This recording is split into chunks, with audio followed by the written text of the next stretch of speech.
ঢাকার ধামরাইয়ে তৃতীয় শ্রেণীতে পড়ুয়া শিশু বলাৎকারের অভিযোগে জুবায়ের নামে এক মাদ্রাসা শিক্ষককে গ্রেপ্তার করেছে পুলিশ।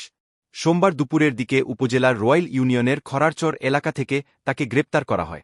মঙ্গলবার বিষয়টি নিশ্চিত করেছেন ধামরাই থানার ভারপ্রাপ্ত কর্মকর্তা মনিরুল ইসলাম।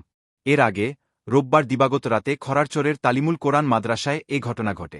এ ঘটনায় সোমবার ধামরাই থানায় লিখিত অভিযোগ করেন ভুক্তভোগী শিশুর মা। গ্রেপ্তার জুবায়ের ধামরাইয়ের রয়্যাল ইউনিয়নের তালিমুল কোরআন মাদ্রাসা নামে একটি মাদ্রাসার শিক্ষক হিসেবে কর্মরত।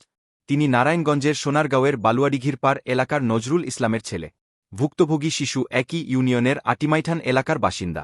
পুলিশ জানায়, ভুক্তভোগী শিশু তালিমুল কোরআন মাদ্রাসায় আবাসিক ভবনে থেকে তৃতীয় শ্রেণীতে পড়ে। রোববার রাতে 2:30টার দিকে ওই শিশুকে ঘুম ভাঙিয়ে নিজের কক্ষে নিয়ে যান ওই শিক্ষক। এরপর তাকে জোরপূর্বক বলাৎকার করেন তিনি। পরে শিশু ছেলেকে সঙ্গে নিয়ে থানায় অভিযোগ করেন ভুক্তভোগীর মা। অভিযোগ পেয়ে পুলিশ অভিযান চালিয়ে ওই মাদ্রাসা শিক্ষককে গ্রেপ্তার করে।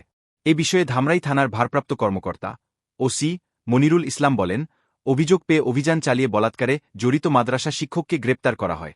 তার বিরুদ্ধে নারী ও শিশু নির্যাতন দমন আইনে মামলা হয়েছে।